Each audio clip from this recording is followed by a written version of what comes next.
নমস্কার সবাইকে।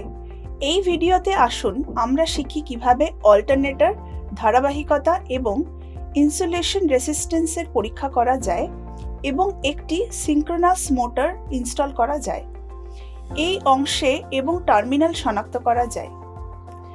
এই ভিডিওর শেষে আপনি সক্ষম হবেন একটি অল্টারনেটরের নেম প্লেট বিবরণ পড়তে এবং ব্যাখ্যা করতে, টার্মিনালস শনাক্ত করতে, ধারাবাহিকতার জন্য ওয়াইন্ডিংস পরীক্ষা করতে, স্টেটর এবং রোটর ওয়াইন্ডিংস এর মধ্যে ওয়াইন্ডিংস এর অল্টারনেটর ফ্রেমের মধ্যে ইনসুলেশন রেজিস্ট্যান্স পরীক্ষা করতে, প্রদত্ত সিঙ্ক্রোনাস মোটরের নাম প্লেটের বিবরণ পড়তে এবং ব্যাখ্যা করতে, বেস ফ্রেমের মাউন্ট করার জন্য টেমপ্লেট পরিমাণ স্থানান্তর করতে এবং এটি তৈরি করতে, অংশ এবং টার্মিনালস শনাক্ত করতে। আসুন এই অনুশীলন করার জন্য প্রয়োজনীয় টুলস, ইকুইপমেন্ট এবং মেশিনারি সংগ্রহ করি।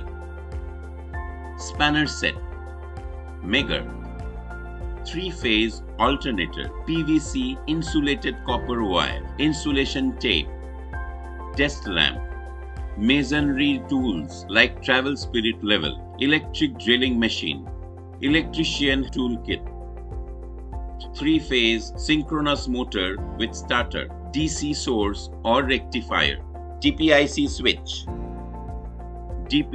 switch, field rheostat, plywood,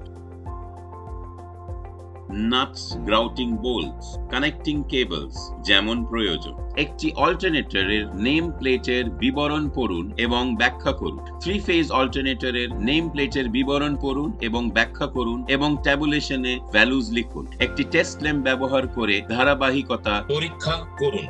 test lamp নিন এবং যে তারের সাথে এসপি সুইচ এবং ফিউজটি ল্যাম্পের সাথে সিরিজে কানেক্টেড রয়েছে তা শনাক্ত করুন। এটিকে প্রড 1 হিসাবে ব্যবহার করুন। প্রড 2 কে টার্মিনাল এন এর সাথে কানেক্ট করুন এবং প্রড 1 দ্বারা বিকল্পভাবে ইউ, ভি এবং ডব্লিউ টার্মিনাল টাচ করুন। ল্যাম্পের অবস্থা পর্যবেক্ষণ করুন এবং ট্যাবুলেশনে এটি লিখুন। টেস্ট ল্যাম্পে ফেজ ওয়্যারটিকে প্রড 1 হিসেবে চিহ্নিত করা উচিত এবং সুইচ এবং ফিউজের মাধ্যমে টেস্ট ল্যাম্পের সাথে সংযুক্ত করা উচিত। ফেজ ওয়্যার যেন অল্টারনেটরের বডি বা ফ্রেমে স্পর্শ না করে সেদিকে খেয়াল রাখতে হবে। এসি সাপ্লাইয়ের সাথে পরীক্ষা করার সময় কোনো টার্মিনাল স্পর্শ করবেন না। F1 এবং F2 এর মধ্যে ধারাবাহিকতা পরীক্ষা করুন এবং ট্যাবুলেশনে ফাইন্ডিংস লিখুন। ওয়াইন্ডিংস এর মধ্যে ইনসুলেশন রেজিস্ট্যান্স পরিমাপ করুন। মেগারের একটি প্রডকে UVW এর যে কোনো একটি টার্মিনালের সাথে কানেক্ট করুন এবং অন্যটি F1 বা F2 টার্মিনালস এর সাথে কানেক্ট করুন। আপনি UVW টার্মিনালস এর যে কোনো একটির সাথে কানেক্ট করতে পারেন কারণ তাদের সকলেরই ধারাবাহিকতা রয়েছে যেমনটি আগে নির্ধারিত করা হয়েছে। মেগারটিকে তার রেটেড স্পিডে ঘোরান। ইনসুলেশন ভ্যালু পরিমাপ করুন এবং এটি ট্যাবুলেশনে রেকর্ড করুন। পরিমাপ করা ভ্যালু 1 মেগা ওম এর কম হওয়া উচিত নয়। ওয়াইন্ডিংস এবং বডির মধ্যে ইনসুলেশন রেজিস্ট্যান্স পরিমাপ করুন। মেগারের একটি প্রডকে যে কোনো একটি টার্মিনাল UVW এবং অন্য প্রডটিকে অল্টারনেটরের বডি বা ফ্রেমের সাথে কানেক্ট করুন। মেগারটিকে তার রেটেড স্পিডে ঘোরান।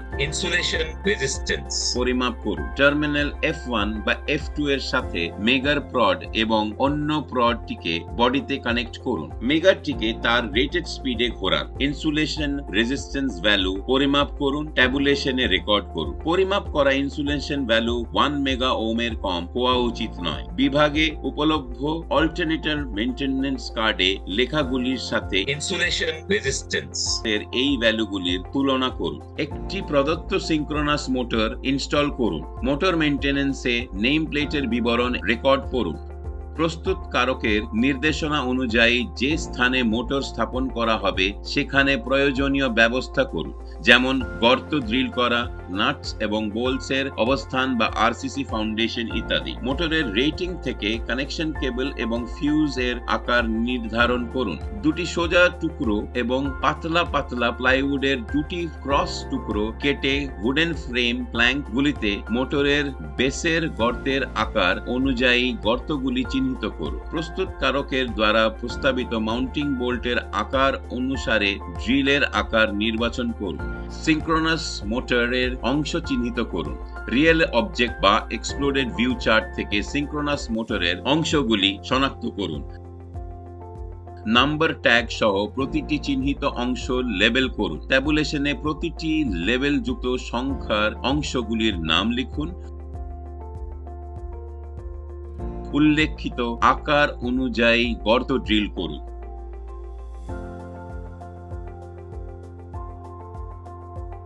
মাউন্টিং বেসে টেমপ্লেট পরিমাপ ব্যবহার করুন এবং মোটর ইনস্টল করার জন্য বেস মাউন্টিং প্রস্তুত করুন। একটি গ্রাউটিং বোল্ট দিয়ে প্ল্যাঙ্কসগুলি আটকান। স্পিরিট লেভেল ব্যবহার করে লেভেল চেক করুন। থিন কোর্স সিমেন্ট মর্টার দিয়ে বোল্টসের চারপাশে জায়গাটি ভর্তি করুন।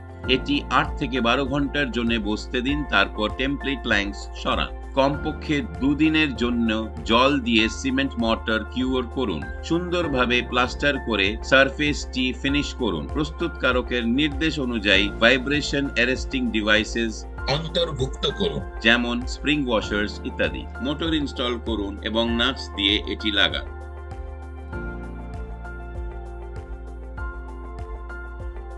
আই প্রবিধান এবং আইএস সুপারিশ অনুযায়ী ডাবল আর্থিং করুন। ওয়াইন্ডিংস এর ধারাবাহিকতা পরীক্ষা করুন। গ্রাউন্ডিং এর কার্যকারিতাও পরীক্ষা করুন। ভাইব্রেশনস ছাড়াই স্মুথ রানিং পরীক্ষা করতে সাময়িকভাবে স্টার্টার বা সুইচ এবং ফিউজ এর সাথে মোটরটি কানেক্ট করুন।